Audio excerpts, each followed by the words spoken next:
Alrighty, so the extended patch notes are out, and I wanted to go over the banner and everything like that because this is a pretty interesting banner. I think it's just baity enough to where you want to summon, but you maybe shouldn't at the same time.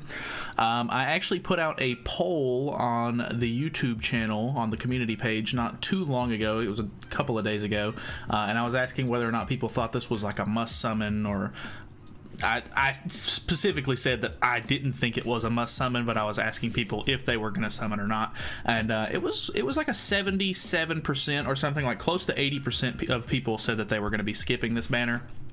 And instead of giving you guys the choice on whether or not you think I should summon, because I know that you're going to force me to summon anyway, I'm just going to skip this banner just like the rest of the community seems to be doing. Because personally, this personally this banner just doesn't have a whole lot of value for me specifically. I did kind of want Melascula because, one, she has a barrier card which could potentially come in handy for the new deer boss, Icthernir, which was the biggest reason why I wanted to summon in the first place. But she seems like she's a pretty decent character for the Assault Mode Meliodas team as well. So if you still run the Assault Mode team and you need some of the other characters on this banner potentially, I would recommend summoning. But in general, like if you already have the rest of these characters and you're just summoning to get Melascula, I don't really know that I can recommend it. She doesn't seem like she's that useful.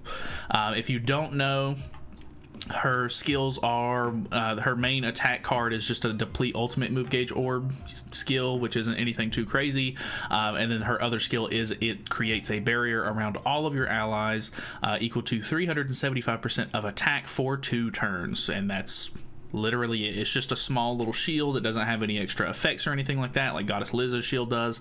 And then she has the same ultimate as the other 2 Melasculas because it's still considered to be the same, kind of Melascula, I guess.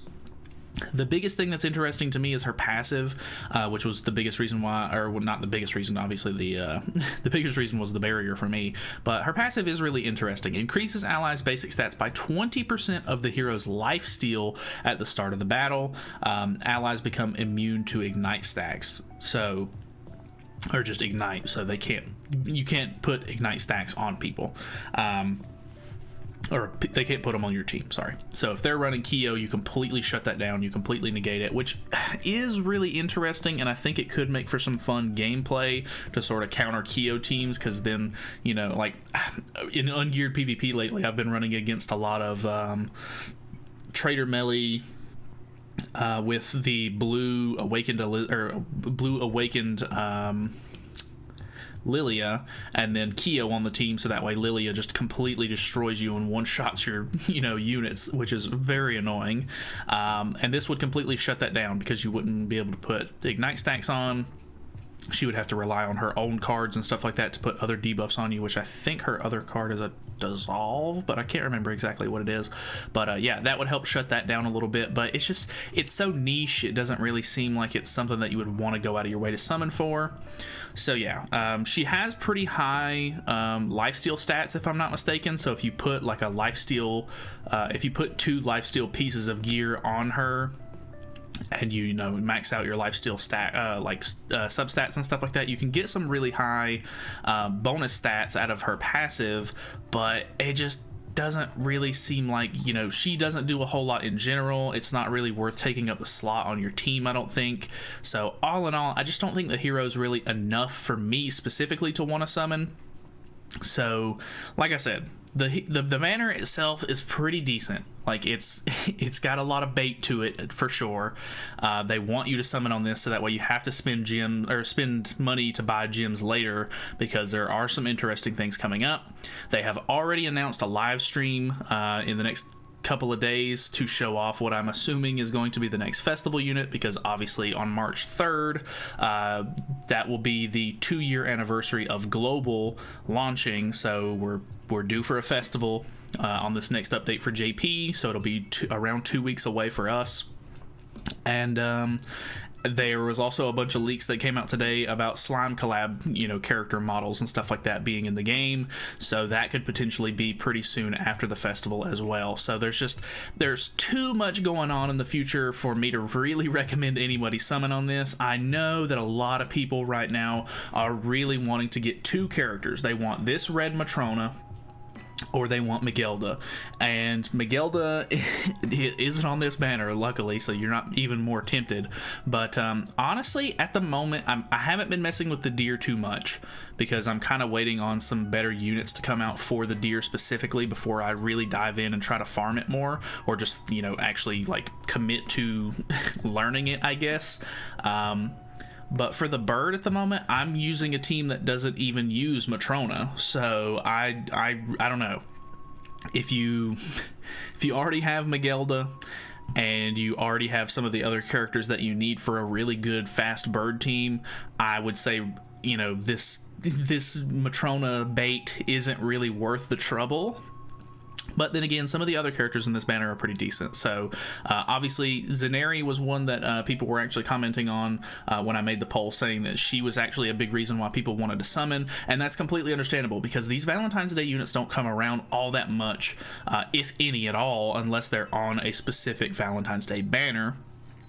So Zaneri is not very easy to get, and she's very, very useful for Belmoth Hell difficulty, because if you don't know, you can pair her with Thonar in the back, and you'll give the buffs and everything like that from Thonar's passive, because she's the only like green unit that's, I think, the only green unit that you can even use in that has a cleanse, so that way you can actually activate Thonar's passive. So she is incredibly useful. Honestly, Jenna, I don't think I've seen anybody use Jenna for anything ever, except for these main 3, the Elaine, Jenna, and Zaneri, are all units that you put in the back line whenever you're running the 3 regular demons. So that way you can get extra cosmetic upgrades. Honestly, those are really nice, but just be aware that even if you pull these characters and if this is your first time pulling them and you don't already have the costume pieces needed to get that set effect that most of the people use these units for, you do have to purchase extra cosmetics for the characters. They don't just automatically come with those. So just be aware of that. Not only are you going to have to summon on the banner, but you're going to have to spend extra gems on costume pieces as well, which is really annoying in my opinion. This Blue Derriere is honestly pretty good. She's a really decent character. She removes buffs. She has a taunt. She's even stun immune, which is really good against Goddess Elizabeth if she's like a really big problem for you. But I don't know. I don't really use her all that much anymore. She's not really all that useful in my current opinion. But people were pointing out that you can get her cosmetic set if you have this character and you buy the other 2 pieces, and you can get extra cosmetic like boxes or whatever that drop if you're using this character on one of the Hell demons, which is also kind of useful. Especially if they were saying that if you use the green Derriere on Belmoth raids, and you just give her the outfit, then you can get the Blue Derriere like costume set effect, which is okay. The only other things that are really of interest on this banner are pretty much just this blue Truthseeker Merlin. I know that this Merlin is really, really good. She's got a really, really strong passive, so if you don't have her and you really want her, I mean, this is an opportunity to get her.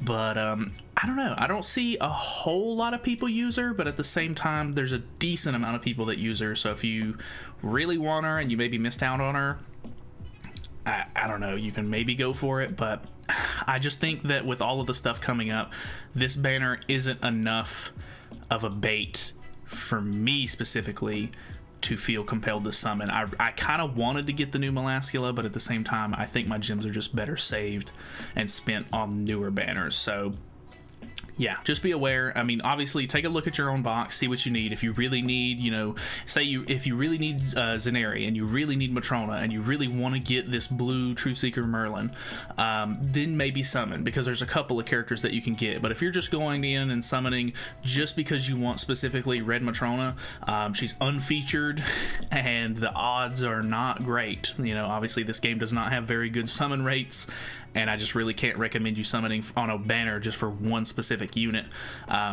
if you do the whole rotation, you can pick between any of the Valentine's Day units, which is a little bit more helpful, but it's really a toss-up. Just look at your box, see what you need, determine whether or not you actually think that there's enough value on this banner to where if you pull, you could get something of value and you're, you know, going to be happy with it.